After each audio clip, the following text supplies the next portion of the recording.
Pessoal, até agora, aqui na Odisseia, nós vimos o primeiro Telêmaco, né, desanimado, porque passava a vida inteira sem ver o pai. Inclusive ele fala assim, se é que eu tenho pai mesmo,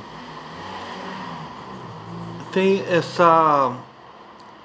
tem dúvida, ele tem uma dúvida, né? Atena vai até ele e insufla nele a vontade de procurar o pai. De não ficar só sofrendo por causa dos cortejadores da mãe dele. E aí o Ulisses, né? Por sua vez, Ulisses tá na ilha de Calipso, muito triste, mas sem pensar em sair dali. Ele tá apenas triste, porque ele gostaria de voltar para a casa dele, voltar para Ítaca, reencontrar a esposa e o filho, mas ele não consegue pensar em sair dali. É como se ele tivesse num lugar do qual não se pudesse sair. É, e é a Calypso fornece para ele justamente a vida eterna, a condição de não morrer, permanecer sempre na mesma idade. É como se ele tivesse, então ele está ali numa situação de nunca de quem nunca vai mudar, vai sempre vai passar todos os anos, né, de uma vida que nunca vai terminar, sofrendo, sendo a mesma coisa que ele é, quando tudo que ele gostaria é voltar para casa, como se fosse para completar uma história. O Ulisses, então os deuses decidem que é hora dele sair dali. O Hermes convence a Calypso de liberar ele. Ela dá uma dica para ele de como fazer uma jangada e sair dali. Ele sai, ele enfrenta um mar violentíssimo por causa do Poseidon, mas ele chega até a terra dos Feácios, em que ele é ajudado pelo rei dos Feácios, o Alcino, que não sabe que ele é Ulisses. O rei Alcino sabe sobre a guerra de Troia, sabe que tem um homem chamado Ulisses, foi herói nessa guerra, mas em momento nenhum o estrangeiro fala que é Ulisses. Em momento nenhum também o rei Alcino fala que o estrangeiro é Ulisses, embora o rei perceba. Porque quando o Ulisses escuta o Aído falando sobre ele mesmo na guerra, ele chora. Aí o rei percebeu que ele era Ulisses, mas ninguém ali fala que ele é Ulisses. Ele é o estrangeiro. Então, isso quer dizer o quê? Que antes de completar o seu regresso para casa, ele sempre vai ser o estrangeiro. Ele nunca vai chegar a ser, ele não vai chegar a ser Ulisses. Ele só será Ulisses no final, quando ele completar a viagem dele.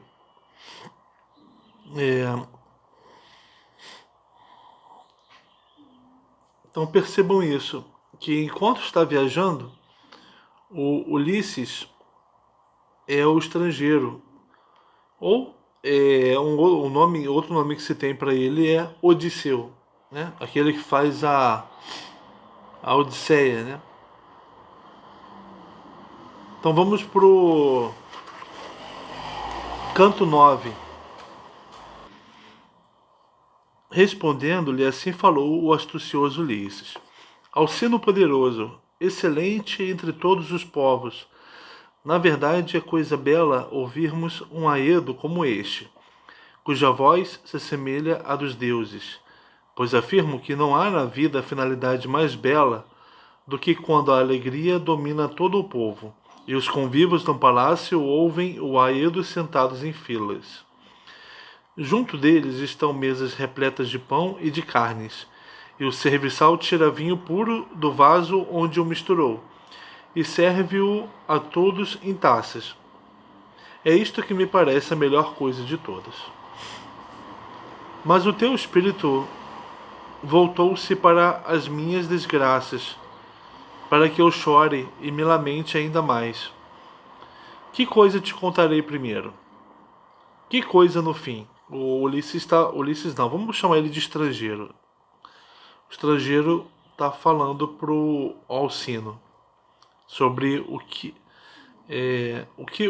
aconteceu com ele antes que ele chegasse na ilha de Calipso.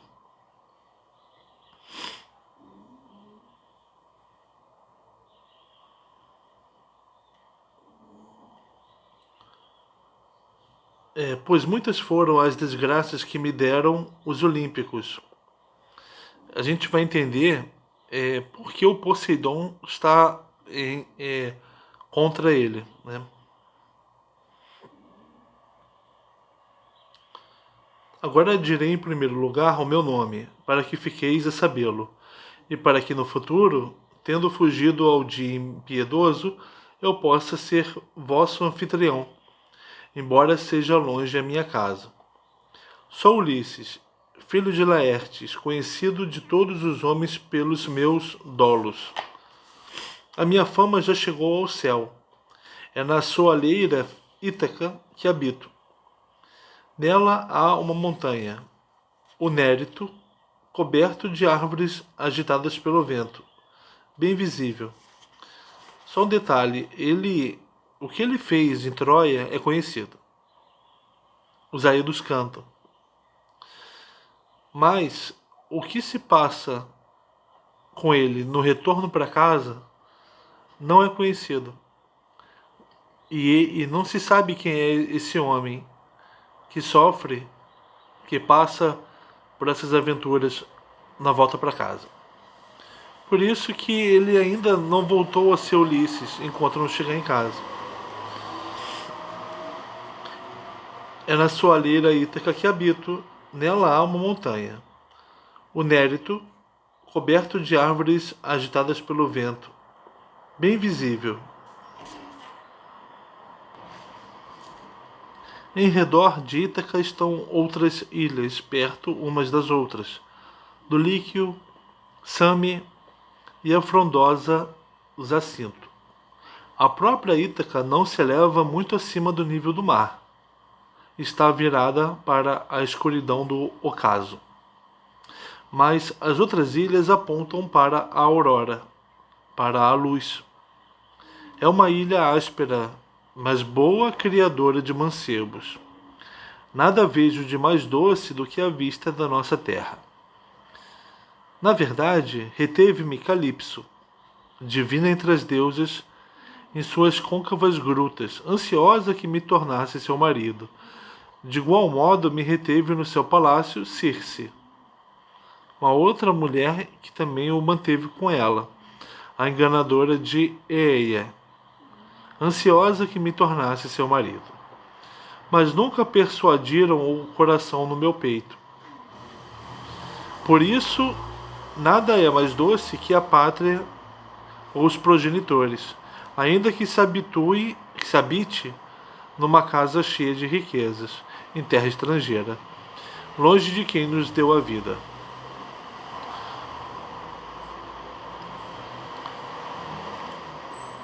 Olha o que ele está falando, que o mais doce para o homem é a própria pátria ou os progenitores. São as coisas principais para o grego. Mas contar-vos-ei o meu regresso muito doloroso, o regresso que Zeus me impôs desde que parti de Troia. De Ílio fui levado pelo vento até os Sícones, até Ismaro. Aí saqueei a cidade e chacinei os homens.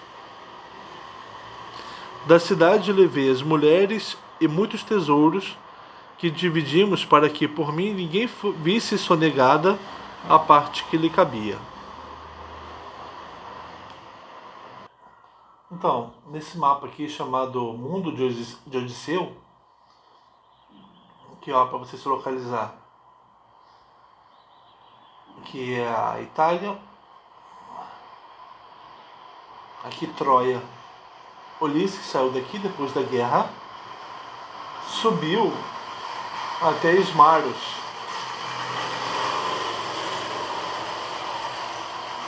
Tá? Então Ismaros é que está acontecendo o que ele está dizendo agora.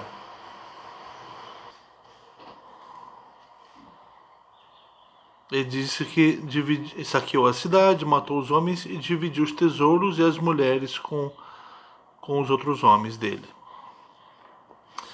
Aí dei ordens no sentido de fugirmos com passo veloz. Mas eles, os homens que estavam com ele, na sua grande insensatez, não quiseram obedecer. Ali ficaram a beber muito vinho. E muitas ovelhas sacrificaram junto à praia, e gado de chifres recurvos com passo cambaleante.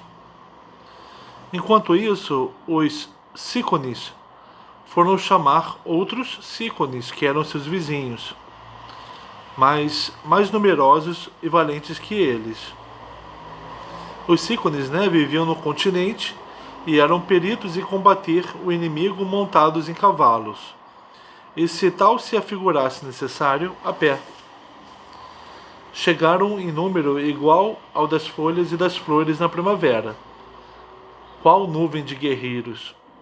Foi então que o destino malévolo de Zeus se postou ao nosso lado.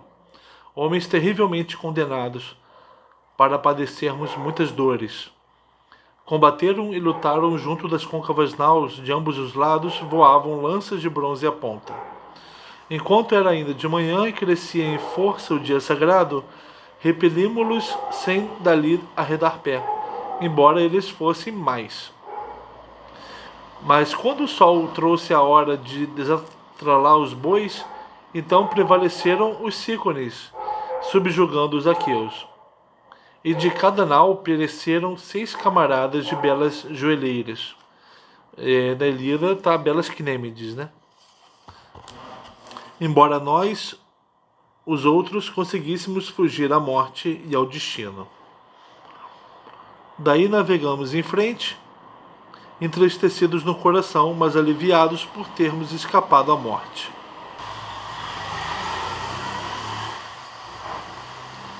Daí navegamos em frente, entristecidos no coração, mas aliviados por termos escapado à morte, apesar de terem perecido os companheiros. E não deixei que avançassem as naus recurvas antes que alguém chamasse 3 vezes pelos nomes dos infelizes companheiros que tinham morrido na planície, chacinados pelos sícones. Mas contra as naus atirou Zeus, que comanda as nuvens, o Bóreas em tempestade sobrenatural. Com nuvens ocultou a terra e o mar. A noite desceu a pique do céu. Algumas das naus foram arrastadas em sentido lateral. Esfarraparam-se-lhes as velas devido à violência do vento. Recolhemos então as velas, receando a destruição, e remamos apressadamente em direção ao continente. Aí jazemos continuamente durante 2 noites e 2 dias, devorando o coração com dores e cansaço. Mas quando a aurora de belas tranças trouxe o 3º dia, colocamos os mastros, içamos as brancas velas e sentamo-nos nos bancos, enquanto o vento e o timoneiro guiavam a nau. E incólume teria eu regressado à minha terra pátria, se não me tivessem desviado do curso as ondas, a corrente e o Bóreas quando circunnavegava Maleia, para lá de Cítera. Durante 9 dias fui levado por ventos terríveis sobre o mar piscoso. Ao 10º dia desembarcamos na terra dos lotófagos, que comem alimento floral. Aí pisamos a terra firme e tiramos água doce. Então olha só, quando saiu de Troia, Ulisses veio parar aqui em Ismaro, mas o vento o fez, ele queria fazer esse caminho aqui, ó, fazer essa curva aqui e vir aqui para Ítaca. Mas o que aconteceu foi que o vento o empurrou direto, ó, daqui lá para baixo, na terra dos lotófagos, ou comedores de lótus.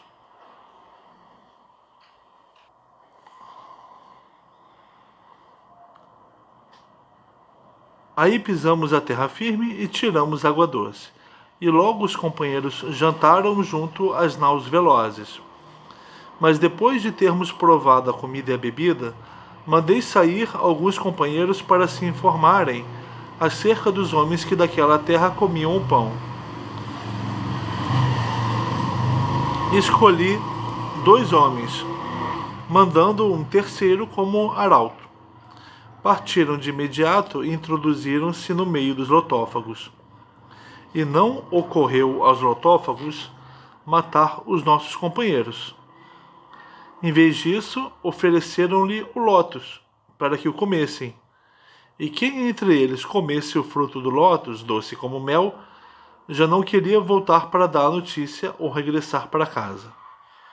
Mas queriam permanecer ali, entre os lotófagos, mastigando o lótus, olvidados do seu retorno. O perigo dos lotófagos não é matar, é que o que eles comem, né, se forem comidos por outras pessoas, fazem com que se esqueça da viagem, do desejo de voltar para casa. À força arrastei para as naus estes homens a chorar, e amarrei-os aos bancos das côncavas naus. Porém, aos outros fiéis companheiros ordenei que embarcassem depressa nas rápidas naus, não fosse alguém comer o lótus e esquecer o regresso. Eles embarcaram logo e sentaram-se nos bancos, e cada um no seu lugar percutiram com os remos o mar cinzento. Não é que seja ruim, né? Qual é o mal de você passar a vida comendo lótus? É que você esquece outras coisas, se esquece de completar o seu caminho e fica ali comendo lótus, o que deve ser uma coisa muito gostosa, né? Dali navegamos em frente. Entristecidos no coração, chegamos à terra dos ciclopes, arrogantes e sem lei, que, confiando nos deuses imortais, nada semeiam com as mãos, nem aram a terra, mas tudo cresce e dá fruto sem se arar ou plantar o solo. Trigo, cevada e as vinhas que dão o vinho a partir dos grandes cachos que a chuva de Zeus faz crescer. Para eles não há assembleias deliberativas nem leis, mas vivem nos píncaros das altas montanhas em grutas escavadas, e cada um dá as leis à mulher e aos filhos, ignoram-se uns aos outros. Aqui no mapa, eles foram daqui para cá. Trinácria. Trinácria, que é a terra dos cíclopes. Ora existe uma ilha fértil que se estende além do porto. Da terra dos ciclopes não fica perto nem longe.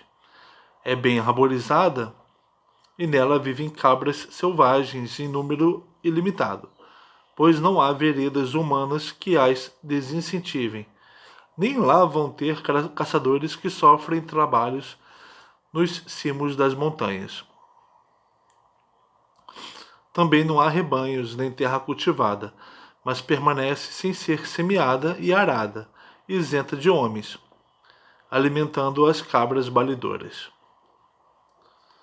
É que os ciclopes não têm nau de vermelho pintadas, nem têm no seu meio homens construtores de naus, que bem construídas naus lhes construíssem.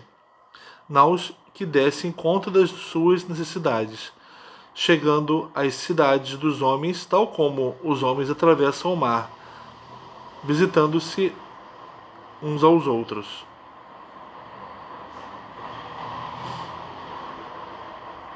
Homens esses que teriam feito da ilha um terreno cultivado, pois a terra não é má, tudo daria na época própria. Ele está falando que os ciclopes vivem de forma isolada. Eles têm a própria família, eles não se visitam mutuamente e eles não pastoreiam as cabras, eles não fazem, como eles não se visitam mutuamente, eles não fazem barcos, né? Eles são primitivos, né?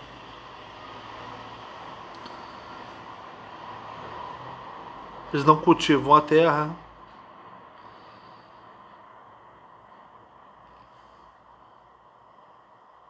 A terra não é má, né? Tudo daria na época própria. Há prados juntos às margens do Mar Cinzento, bem irrigados e amenos, onde as vinhas seriam imperecíveis. A terra é fácil de arar e na altura certa poder-se-ia ceifar excelentes colheitas, de tal forma rico é o solo por baixo. Há um porto com bom ancoradouro, onde não são precisas amarras, âncoras de pedra ou cordas atadas à proa. Mas é possível ali aportar e esperar que o espírito dos marinheiros os incite a largar, quando sopram as brisas. Junto à cabeça do porto flui uma água brilhante, uma fonte sob as cavernas, com álamos e toda a volta. Aí foi ter a nossa navegação e algum dos deuses nos guiou através da escuridão da noite, pois nada se via em frente. Havia um denso nevoeiro à roda das naus, e nem a lua no céu brilhava, mas ocultava-se atrás das nuvens.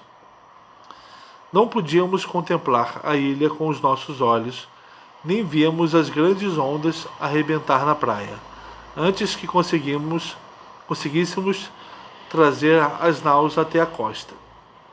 Depois de termos trazido as naus para a praia, descemos todas as velas e desembarcamos na orla do mar. Aí adormecemos à espera da aurora divina. Quando surgiu a que cedo desponta, a aurora de róseos dedos, percorremos a ilha, maravilhando-nos com o que víamos. E as ninfas, filhas de Zeus, detentor da égide, puseram a correr as cabras montesas, para darem uma refeição aos companheiros. Logo tiramos das naus os arcos recurvos e os longos dardos, e formando 3 grupos partimos para a caça. Deu-nos o Deus uma caçada para satisfazer o coração. Comigo seguiam 12 naus. Ora, a cada uma das naus calharam em sorte 9 cabras. Só a mim deram 10. Olha, eles estavam com sorte, né? Todo dia, até o pôr do sol, nos banqueteamos, sentados a saborear a carne abundante e o doce vinho. Pois das naus não se esgotara ainda o rubro vinho. Tínhamos suficiente, porque cada tripulação ficara com muitos jarros quando saqueamos a cidade dos Cícones.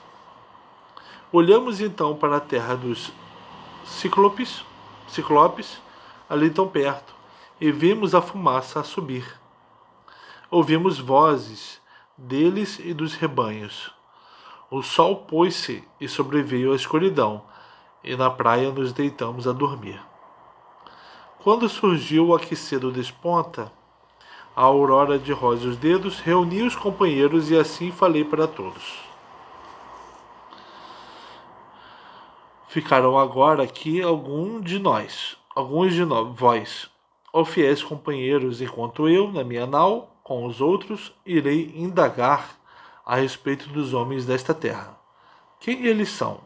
Se são arrogantes e selvagens, ou se prezam a justiça? Se recebem bem os hóspedes? Ou se são tementes aos deuses? ou não, né? Se recebem bem os hóspedes e se são tementes aos deuses. Uma coisa está relacionada à outra. Dizendo, embarquei na nau, ordenando aos outros que embarcassem também eles e soltassem as amarras. Eles embarcaram logo e sentaram-se nos bancos, e cada um no seu lugar percutiram com os remos o mar cinzento. Mas quando chegamos ao lugar que estava ali perto da costa, vimos uma gruta ao pé do mar, uma gruta elevada, coberta de loureiros. Muitos rebanhos, tanto de ovelhas como de cabras, ali dormiam. Em volta fora construído um alto recinto com pedras metidas na terra e com grandes pinheiros e carvalhos de copas elevadas. Aí dormia um homem monstruoso, que sozinho apacentava os seus rebanhos à distância, sem conviver com ninguém. Mantinha-se afastado de todos e não obedecia a lei alguma. Fora criado assim, um monstro medonho. Não se assemelhava a quem se alimente de pão, mas antes ao cume cheio de arvoredos de uma alta montanha, que à vista se destaca dos outros.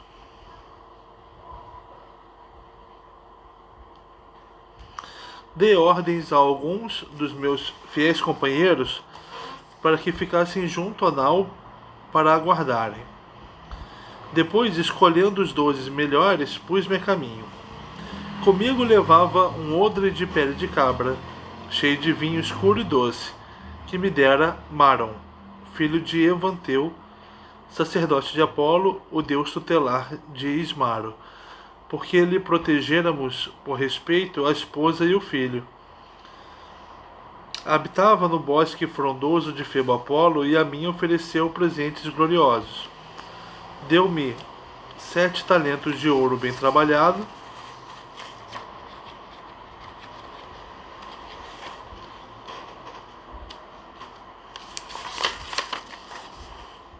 e uma taça para misturar vinho toda de prata, e vinho, ainda com que encheu 12 jarros, vinho doce, sem mistura, bebida divina. Dele não tinham conhecimento os servos da casa, mas somente Maron, a esposa amada, e uma só governanta. Quando surgia a ocasião para beberem o rubro vinho, doce como mel, enchia-se uma taça, a que se misturava 20 de água, e um aroma suave, divino, se evolava da cratera. Nesse momento não haveria prazer em abdicar da bebida. Foi com este vinho que enchi o grande odre, e víveres pus também num saco, pois de repente o meu espírito orgulhoso pressentiu que encontraríamos um homem vestido de grande violência, selvagem, desconhecedor de leis e de justiça.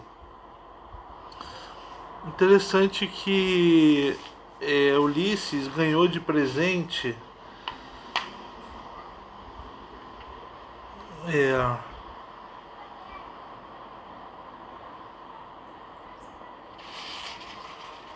de Maron,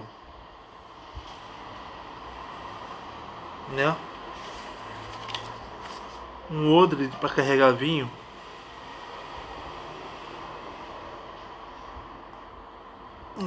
E ele resolveu levá-lo consigo nessa viagem porque ele pressentiu que encontraria um homem selvagem. Interessante, porque é como se o vinho fosse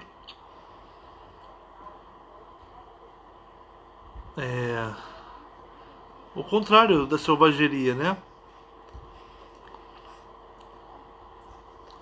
E oferecê-lo a alguém fosse um gesto civilizado, um gesto de bem receber, bem acolher o estranho. Chegamos rapidamente à gruta, mas não o encontramos lá dentro. É que apacentava no campo os gordos rebanhos. Entramos no antro e tudo miramos, espantados. Havia cestos cheios de queijos, e os currais estavam apinhados de cordeiros e cabritos, todos separados, cada um em seu lugar. Repara também que o vinho vai ter um destaque aqui nessa história. Isso é um elogio do vinho, né? Disso que os gregos detêm. Os que tinham nascido primeiro, os que vieram depois e os recém-nascidos. Havia vasilhas bem feitas, cheias de coalho, baldes e tigelas para a ordenha. Antes de mais, suplicaram-me os companheiros para levarmos alguns queijos e fugir. Depois que rapidamente conduzíssemos dos currais para as naus os cordeiros e os cabritos, para com eles navegarmos sobre o mar salgado. Mas não me persuadiram. Mais proveitoso teria sido se o tivessem feito. O Ulisses está dizendo que não vai acabar bem ele não ter fugido. Mas ele não é alguém de fugir e de roubar alguém, né? Porque eu queria vê-lo a ele e dele receber os presentes da hospitalidade. Mas quando ele apareceu, não foi amável para com os companheiros. Em seguida, fizemos lume e oferecemos um sacrifício. Comemos alguns queijos e ficamos dentro do antro, sentados, à espera que ele chegasse. Trouxe um peso descomunal de lenha seca como ajuda para o jantar. Atirou-a para o chão e a caverna ecoou com o estrondo. Aterrorizados, juntamo-nos depressa no recesso do antro. Ele conduziu os gordos animais para dentro da ampla gruta, todos os que ordenhava. Os machos deixou lá fora, os carneiros e os bodes no recinto com alta vedação. Então levantou e colocou no lugar a enorme pedra que servia de porta. Nem 22 carros de 4 rodas seriam capazes de levantá-la. Tal era o tamanho da rocha que ele ajustara como porta à entrada. Depois sentou-se a ordenhar as ovelhas e as cabras balidoras, uma de cada vez. Debaixo de cada uma pôs a cria dela. A seguir coalhou metade do alvo leite, recolhendo-o em cestos entretecidos. Depois pô-lo de parte. A outra metade colocou em vasilhas para tomar e beber, quando chegasse a hora do seu jantar. Depois que se afadigara, desempenhando estas tarefas, avivou o lume, avistou-nos, e assim nos perguntou: Estrangeiros, quem sois? De onde navegastes por caminhos aquosos? É com destino certo ou vagueais a deriva pelo mar como piratas, que põem as suas vidas em risco e trazem desgraças para os homens de outras terras? Assim falou, e logo se nos despedaçou o coração com medo da voz profunda e a do ser monstruoso. Apesar disso, respondi-lhe, proferindo estas palavras: Somos aqueus que desde Troia andamos à deriva sobre o grande abismo do mar, devido a toda espécie de ventos. Queremos voltar a casa, mas seguimos em vez disso outro caminho. É Zeus, porventura, que assim o quer. Declaramos ter feito parte do exército de Agamenon, filho de Atreu, cuja fama é agora a mais excelsa debaixo do céu, pois saqueou uma grande cidade e matou muitos homens, mas nós chegamos junto de ti como suplicantes, esperando que nos dês hospitalidade, ou que de outro modo sejas generoso conosco, pois tal é a obrigação dos anfitriões. Respeita, ó amigo, os deuses, somos teus suplicantes, É Zeus que salvaguarda a honra de suplicantes e estrangeiros. Zeus hospitaleiro, que segue no encalço de hóspedes venerandos. Assim falei, e ele respondeu logo com o coração impiedoso. És tolo, estrangeiro, ou chegas aqui de muito longe, se me dizes para recear ou honrar os deuses. Nós, os ciclopes, não queremos saber de Zeus, detentor da égide, nem de outros bem-aventurados, pois somos melhores que eles. Nem eu alguma vez, só para evitar a ira de Zeus, te pouparia a ti ou aos teus companheiros, só se eu quisesse. Mas diz-me onde fundeaste a tua nau bem construída. Na extremidade da ilha, ou aqui ao pé? Quero saber. Assim falou, pondo-me à prova. Mas eu já sabia muito. Ele não me apanhou. Respondi-lhe com palavras manhosas. A minha nau foi estilhaçada por Poseidon, sacudidor da terra, que a atirou contra as rochas aqui na costa da tua ilha, depois de trazê-la junto do promontório. Foi o vento que a impeliu do mar, mas eu com estes homens fugi à morte escarpada. Assim falei. Do seu coração impiedoso não veio qualquer resposta, mas levantou-se de repente e lançou mãos aos meus companheiros. Agarrou 2 deles e atirou-os contra o chão como se fossem cãezinhos. Os miolos espalharam-se pelo chão, molhando a terra. Depois cortou-os aos bocados e preparou seu jantar. Comeu-os como um leão criado na montanha. Nada deixou, mas comeu as vísceras, a carne, os ossos e o tutano. Nós chorávamos, levantando as mãos para Zeus, ao vermos tais atos cruentos. Dominava-nos o desespero. Depois que o ciclope encheu a sua enorme barriga de carne humana, bebeu leite puro, sem mistura. Em seguida deitou-se na gruta no meio das ovelhas. Pensei então no meu espírito magnânimo aproximar-me dele e desembainhar a espada afiada de junto da coxa e feri-lo no peito, entre o fígado e o diafragma, tateando com a mão. Mas um segundo impulso reteve-me. Ali teríamos todos encontrado a morte escarpada, pois com as mãos não seríamos capazes de afastar da alta entrada a rocha monumental que ele lá pusera. Esperamos, a chorar, que chegasse a divina aurora. O Cíclope, o nome dele a gente vai ver, é Polifemo. Ele não tem nada a ver com Zeus. Ele não quer saber de Zeus.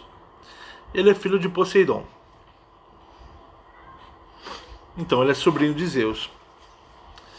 Mas ele é, de certa forma, independente de Zeus e suas leis.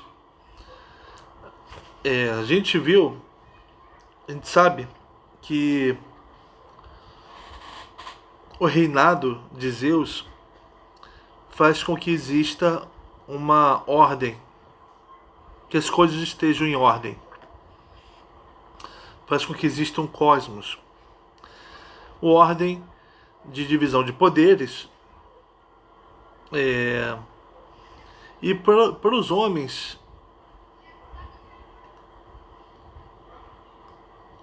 a ordem da natureza,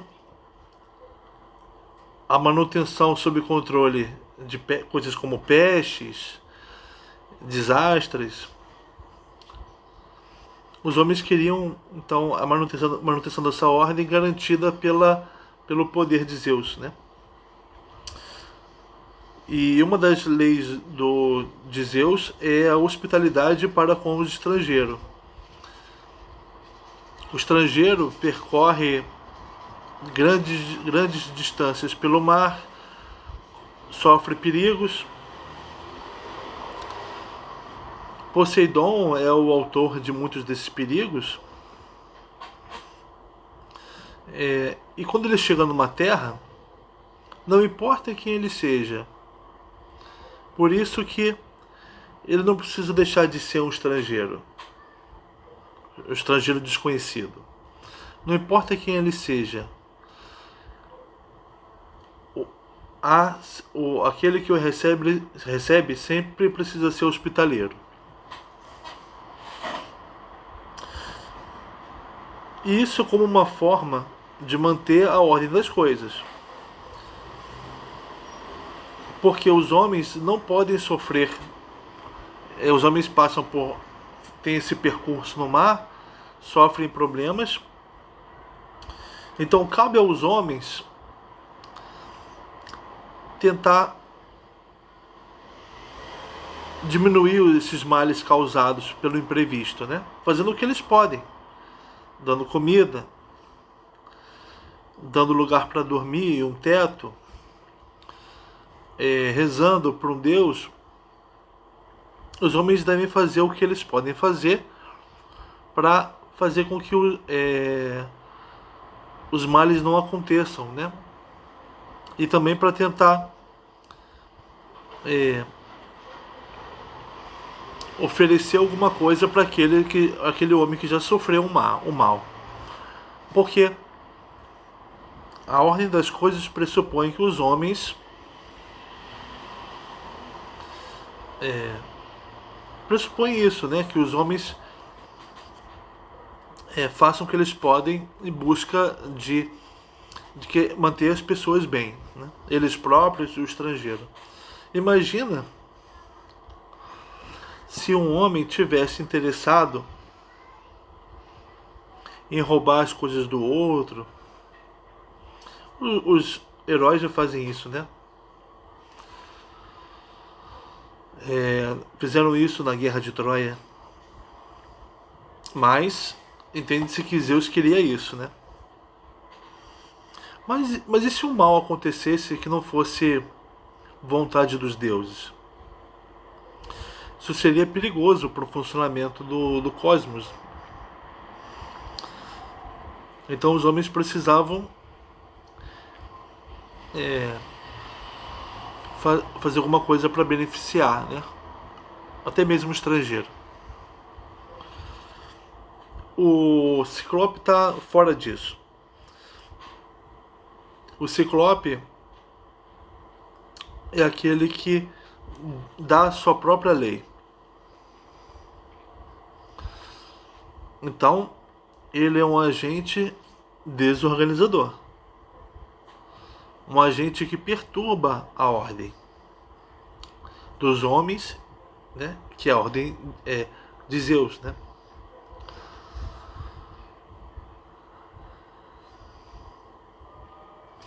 O mal que o Ciclope causa não é exatamente de matar e de comer a tripulação do Ulisses.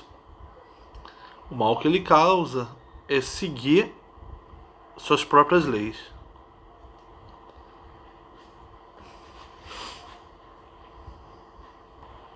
Quando surgiu a que cedo desponta, a aurora de róseos dedos, ele, o Ciclope, avivou o fogo e ordenhou as belas ovelhas e cabras, uma de cada vez, e debaixo de cada uma, pôs a cria dela. Depois que se afadigara, desempenhando estas tarefas, de novo agarrou 2 homens, e deles fez a sua refeição. Detalhe que o Homero conta com naturalidade isso.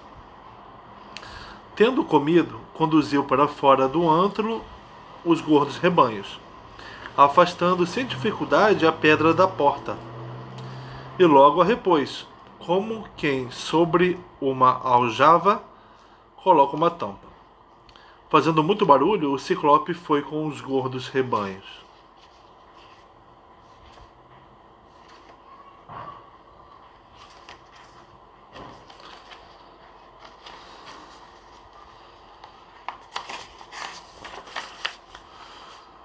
Para o monte.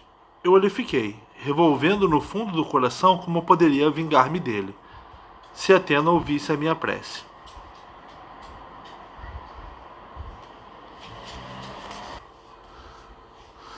E aquilo que no coração me pareceu ser melhor foi isto. Havia ali, junto do curral, um grande tronco de oliveira verde, que ele cortara para depois o usar como cajado quando secasse. Ao olharmos para o tronco, pareceu-nos tão grande como um monstro de uma escura nau de 20 remos, como um mastro de uma escura nau de 20 remos, uma nau de carga que atravessa o vasto abismo do mar. Assim era o seu tamanho, de comprimento e largura. Aproximei-me do tronco e dele cortei a extensão de uma braça, que dei aos companheiros, para fazerem o alisamento. Enquanto eles alisavam o tronco, eu fiquei em pé a aguçar a ponta, endurecendo-a, em seguida no fogo ardente. Depois escondi o tronco debaixo do esterco que estava espalhado na gruta em grandes quantidades. Ordenei aos companheiros que lançassem as sortes para ver quem ousaria ajudar-me a levantar o tronco para o fazer girar no olho, quando sobre o Cíclope se abatesse o doce sono. E a sorte calhou aqueles que eu próprio teria escolhido. Eram 4, mas comigo passávamos a 5. Ao cair da tarde, voltou ele, com os rebanhos de linda lã. Logo conduziu para a ampla gruta os gordos rebanhos, todos os animais. Nenhum deixou no recinto com alta vedação, ou porque suspeitava alguma coisa, ou porque um deus lhe dissera. Levantou e voltou a pôr no lugar a grande pedra da porta, e sentou-se a ordenhar as ovelhas e as cabras balidoras, uma de cada vez. E debaixo de cada uma pôs a cria dela. Depois que se afadigara desempenhando estas tarefas, de novo agarrou 2 homens e deles fez a sua refeição. Então aproximei-me do Ciclope e dirigi-lhe a palavra, segurando na mão uma tigela com motivos de era, cheia de escuro vinho. Ó Ciclope, olha, bebe este vinho. Já que devoras carne humana, então fica a saber como era a bebida que trazíamos na nossa nau. Trazia-te este vinho como libação, esperando que te apiedasses de mim e me mandasses para casa. Mas estás louco, insuportável, homem cruel? Como é que no futuro virão outros homens aqui ter, visto que o teu procedimento vai além do absurdo? Assim falei. Ele pegou na taça e bebeu. Maravilhosamente se alegrou ao beber o vinho doce, e pediu logo para beber uma segunda vez. Dá-me mais, com generosidade. E já agora diz-me o teu nome, para que te dê um presente de hospitalidade que te alegrará. Entre os ciclopes, a terra que dá mais cereais produz vinho em grandes cachos, que a chuva de Zeus faz crescer. Mas esta bebida é a ambrosia misturada com néctar. Assim falou, e de novo lhe ofereci o vinho frisante. 3 vezes lhe dei de beber, 3 vezes esvaziou a tigela na sua estupidez.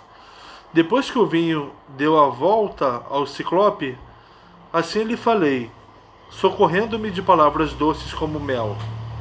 Ó Ciclope, perguntaste como é o meu nome famoso? Vou dizer-te. E tu dá-me o presente de hospitalidade que prometeste. Ninguém é como me chamo. Ninguém chama-me a minha mãe, o meu pai e todos os meus companheiros. Assim falei, e ele respondeu logo, com coração impiedoso: será então ninguém o último que comerei entre os teus companheiros. Será esse o teu presente de hospitalidade? Falou, e logo em seguida caiu para trás, e ali ficou deitado com um grosso pescoço de banda. E dominou-o o sono que tudo conquista. Vinho e bocados de carne humana saíram-lhe como o vômito da boca. Arrotou embriagado.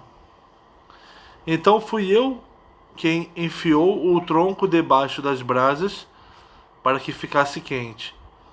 E todos os companheiros incitei para que nenhum perdesse a coragem.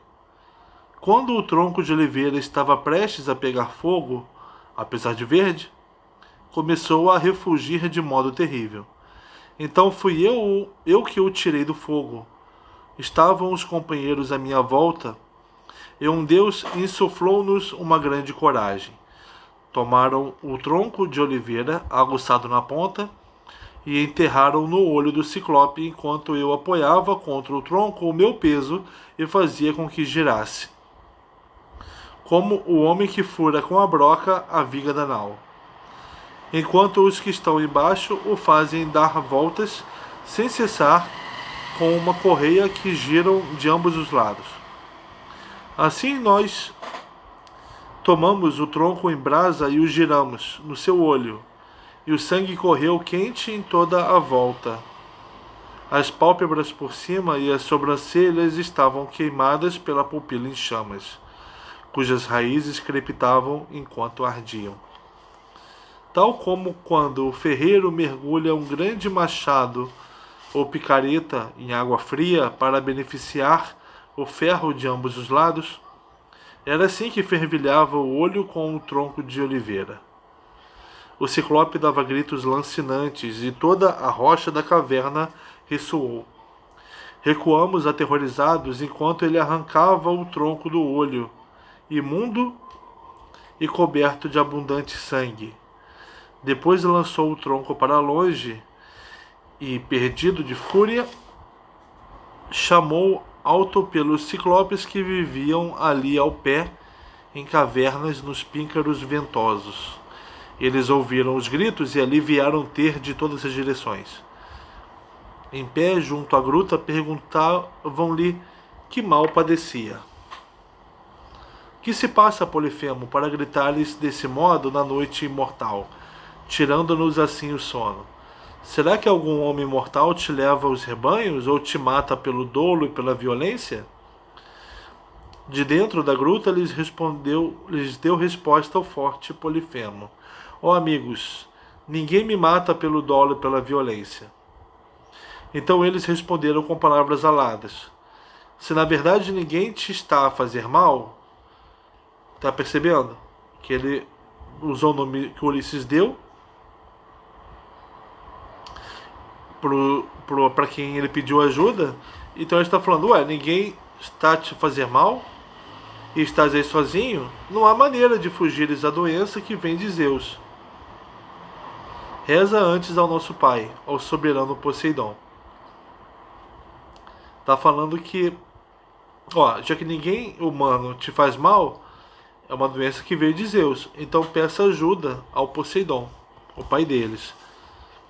Como se Poseidon fosse mais forte que Zeus. Mas, então, só pode ser coisa de Zeus, né? Já que ninguém, ou seja, nenhum humano está fazendo isso com ele. Assim dizendo, foram-se embora.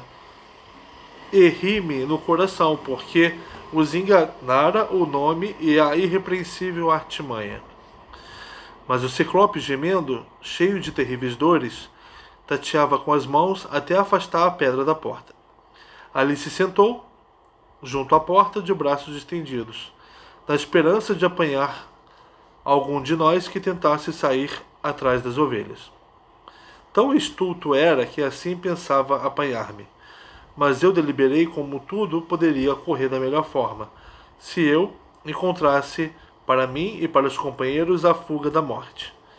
Teci todos os dolos e todas as artimanhas, em defesa da vida, pois avizinhava-me uma grande desgraça, e de todas pareceu-me esta a melhor deliberação. Ulisses é o rei das artimanhas, né?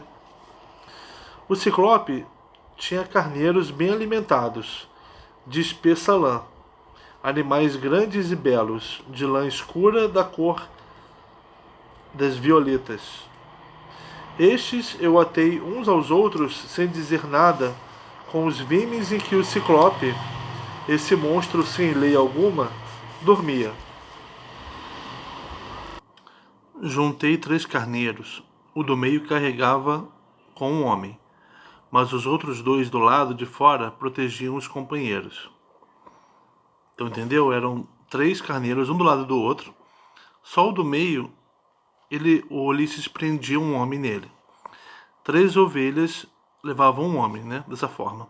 Mas da minha parte, pois do carneiro pareceu-me melhor que todas as ovelhas, agarrei-me às costas dele e enrosquei-me debaixo da lanzuda barriga, todo torcido, mas agarrado com as mãos. A lã admirável, com o coração cheio de paciência. E assim esperamos, gemendo pela aurora divina. Quando chegou o aquecer do desponta, a aurora de rosa os dedos, os machos dos rebanhos saíram apressados para pastar, mas as fêmeas baliam nos currais porque não foram ordenhadas. Na verdade, tinham as tetas inchadas de leite. Mas o amo, cheio de dores terríveis, tateava os dorsos de todas as ovelhas à medida que passavam à sua frente. O Polifemo abriu a caverna, ficou sofrendo, mas ficou na porta dela. Quando amanheceu, as ovelhas começaram a sair e o Polifemo pegava ovelha por ovelha e tateava nela, sem enxergar nada, né? Tateava nela, encostava na ovelha, porque ele sabia que os homens iam tentar fugir por ali, né? Mas o estulto não percebeu que os companheiros estavam atados debaixo das ovelhas. Em último lugar, foi o carneiro que saiu, carregado com o peso da lã e com o meu, na grande esperteza do meu estratagema. Sentindo-lhe o dorso, assim falou o forte Polifemo. Querido carneiro, por que sais assim em último lugar da gruta? Nunca ficaste para trás entre as ovelhas, mas eras sempre o primeiro a pastar a branda flor da erva, com grandes passadas, o primeiro a chegar às correntes do rio, e o primeiro a mostrar como ansiavas por regressar à casa ao fim da tarde. Mas agora és o último. Será que sentes saudades do olho do teu amo, que um homem mau cegou com os seus miseráveis companheiros, depois de me ter domado o espírito com vinho? Ninguém, que afirmo não ter ainda escapado à morte? Se ao menos fosse capaz de sentir o que eu sinto e de obteres a capacidade de falar, para me dizeres onde ele se esconde da minha fúria, então ele teria os miolos todos espalhados pela gruta fora, depois que eu o tivesse apanhado, e o meu coração sentiria algum alívio dos males que ninguém me veio trazer. Assim dizendo, deixou o carneiro sair pela porta. E quando eles estavam a alguma distância da gruta e do recinto, fui eu o primeiro a largar o carneiro. E logo os desatei a eles. Ele soltou os companheiros debaixo das ovelhas. Depressa conduzimos as ovelhas lanzudas, bem gordas, olhando muitas vezes para trás, até chegarmos a Nau. E alegraram-se os outros companheiros quando nos viram, porque tínhamos fugido à morte.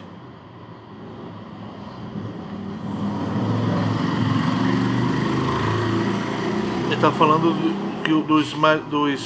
da tripulação que tinha ficado na Nau e os vendo voltar, mas choraram a morte dos outros. Porém, não os deixei chorar. Com um movimento de sobrolho, proibi cada um.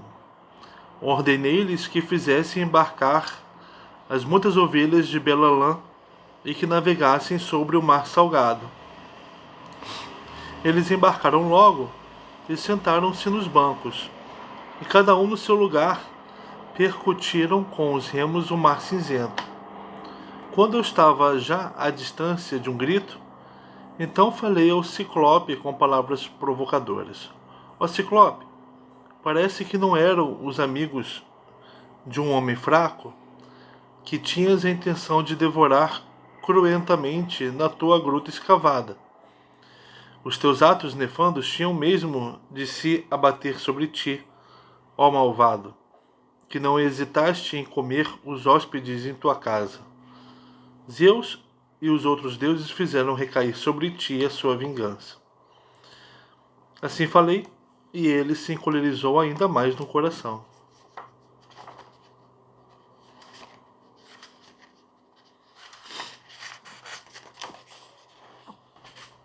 Arrancou o cimo de uma alta montanha e atirou contra a nau de proa escura. Por pouco não acertou no leme. O mar agitou-se quando nele caiu a rocha. O refluxo, como se fosse a maré, levou logo a nau do mar em direção à terra, atirando-a sobre a praia. Olha só, né?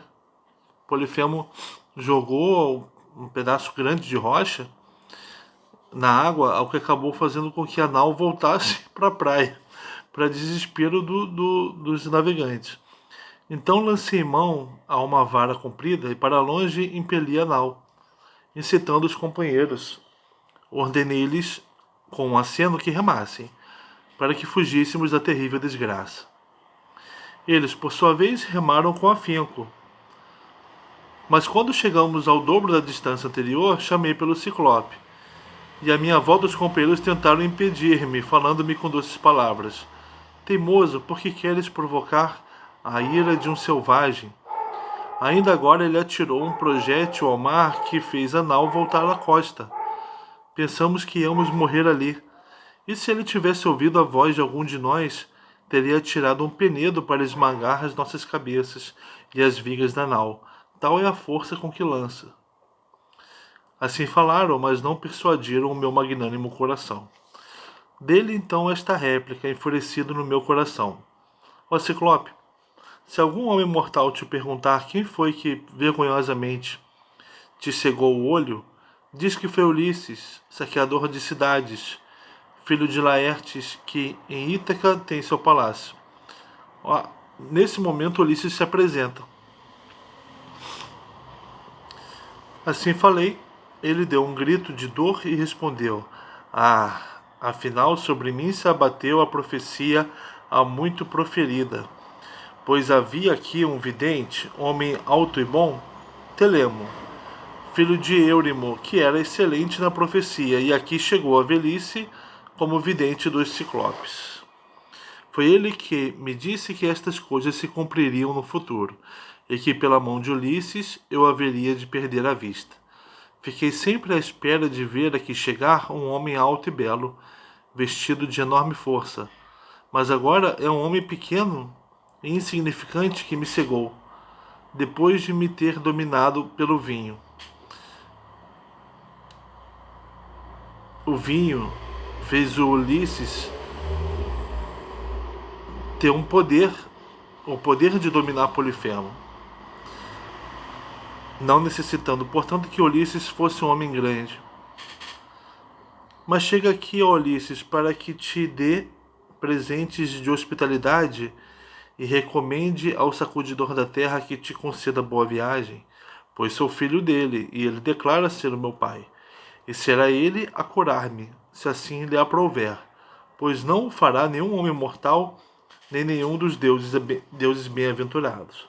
Assim falou, e a resposta que lhe dei foi esta: quem me dera ser capaz de te privar da vida e de te mandar para a mansão de Hades, pois nem mesmo Poseidon curará o teu olho. Assim falei, e ele invocou logo o soberano Poseidon, levantando as mãos em direção ao céu cheio de astros. Ouve-me, Poseidon de cabelos azuis, sacudidor da terra.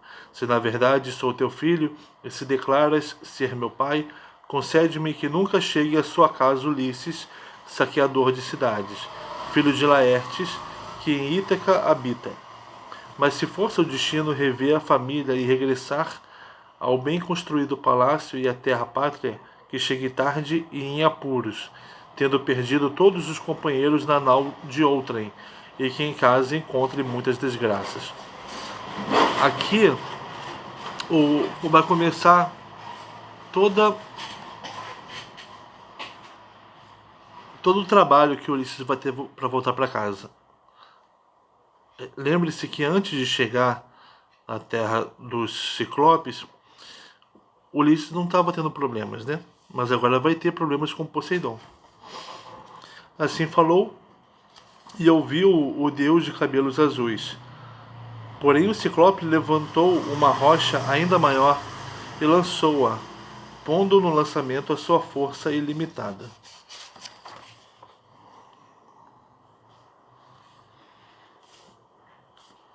Foi ter um pouco atrás da nau de proa escura e por pouco não acertava no leme.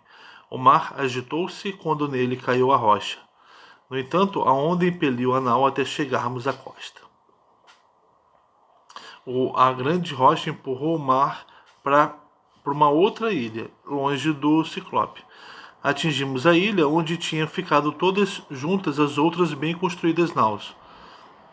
À volta delas, os companheiros estavam sentados a chorar, continuamente à espera que voltássemos. Levamos a nau para cima da areia e nós próprios desembarcamos depois na praia. Tiramos os rebanhos do Ciclope da côncava nau e dividimos-los, para que por mim ninguém visse sonegada a parte que lhe cabia. Mas o carneiro foi-me oferecido, à parte pelos companheiros de belas joelheiras, quando dividiram os rebanhos. O carneiro, que foi o que levou Ulisses para fora da caverna, ficou com ele mesmo. Na praia o sacrifiquei a Zeus Crônida, deus da nuvem azul, soberano de todos, queimando as coxas. Mas ele não aceitou o sacrifício, pois planejava já como poderiam perecer todas as minhas naus bem construídas e todos os fiéis companheiros. Zeus não aceitou o sacrifício, porque ele e Poseidon iriam fazê-los pagar pelo que eles fizeram com Polifemo. Eita. Todo dia, até o pôr do sol, nos banqueteamos, sentados a saborear a carne abundante e o doce vinho. Quando o sol se pôs e sobreveio a escuridão, deitamo-nos a dormir na orla do mar. Quando surgiu o aquecer do desponta, a aurora de róseos dedos, acordei os meus companheiros, ordenando-lhes que embarcassem e soltassem as amarras. Eles embarcaram logo e sentaram-se nos bancos, e cada um, no seu lugar, percutiram com os remos o mar cinzento. Daí continuamos a navegar, de coração triste, aliviados por ter fugido à morte, tendo embora perdido os companheiros. Encerra-se por aqui o canto 9. O próximo, olha, canto 10. Para vocês verem a edição que eu uso, é essa aqui, ó. Ulisses conta para o rei Alcino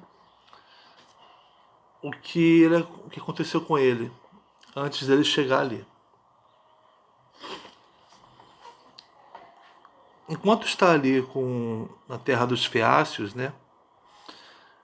Ele não fala o nome próprio. Ele é o estrangeiro navegante.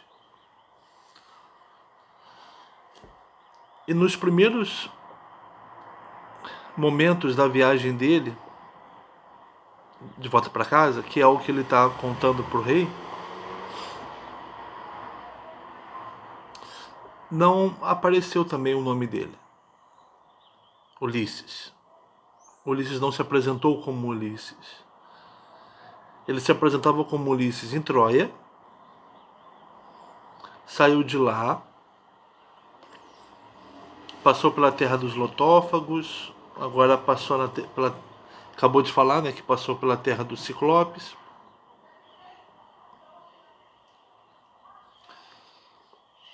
Durante o deslocamento, não importa o nome dele, porque é como se ele estivesse completamente na mão dos deuses. Por isso que é lei de Zeus ser hospitaleiro com o navegante que chega, porque você não sabe o que aconteceu com ele, porque no mar não importa quem você é, você está na mão dos deuses. Mas lá com o Ciclope,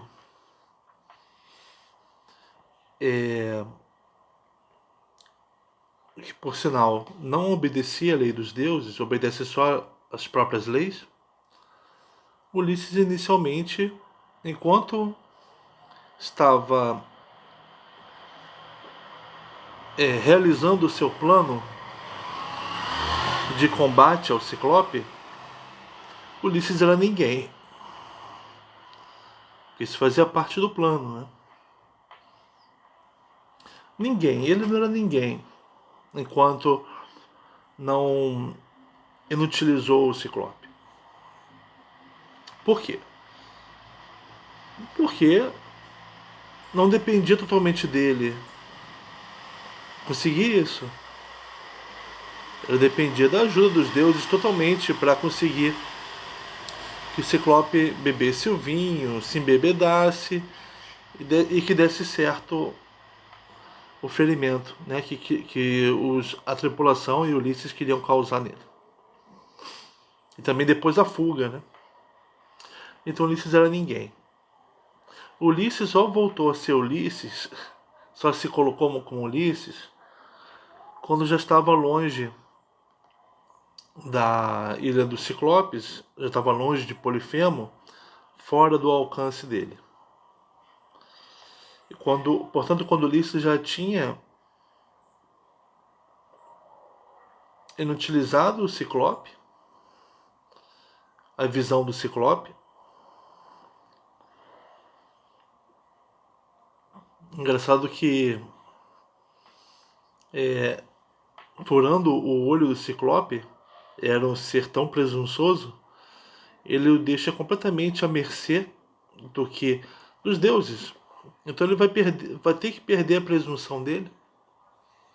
O que é o Ciclope sem seu olho? Não é nada. Precisa dos deuses, né?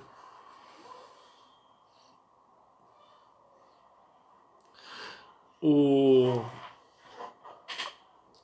Ulisses só se colocou como Ulisses quando estava longe já do Polifemo,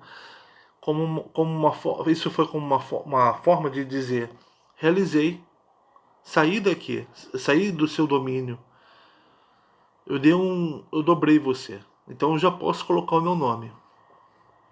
Isso já foi realizado. Os deuses já me ajudaram nisso. Por isso que voltou Ulisses a aparecer. O Polifemo disse, né? Ah, eu sabia que um homem chamado Ulisses viria aqui para furar o meu olho. Mas eu esperava um homem grande. Eu esperava alguém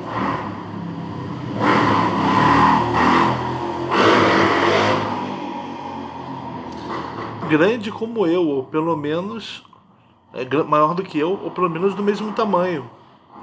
Alguém cuja força o permitiria fazer as coisas como eu faço, por conta própria.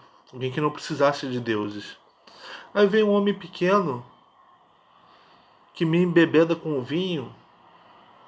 Ou seja, vem um homem pequeno, mas que com o vinho, entra aí como se fosse uma ajuda dos deuses. É um instrumento dos deuses. É algo.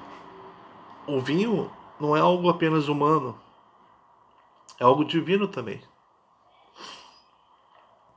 Mas, então, por ser divino, é a arma que Ulisses precisou para se tornar grande perante o Polifemo. A gente vai ver ao longo da história, e também com Ulisses concluindo a narração dele para o Rei Alcino, os outros momentos em que ele se coloca como Ulisses ou não. Mas repara só, que Ulisses não é Ulisses enquanto está fazendo alguma coisa. Quando está escapando de um monstro, enquanto está no mar, ele é Ulisses depois que ele concluiu alguma coisa. Ele se tornou Ulisses quando a guerra de Troia acabou. Ele de novo voltou a ser Ulisses quando escapou de Polifemo. Isso nos faz pensar que o homem ele é alguma coisa depois que ele realiza, né? Que ele vive alguma coisa. Ele não existe antes disso. Mas a gente vai vivendo essa história aí. Obrigado.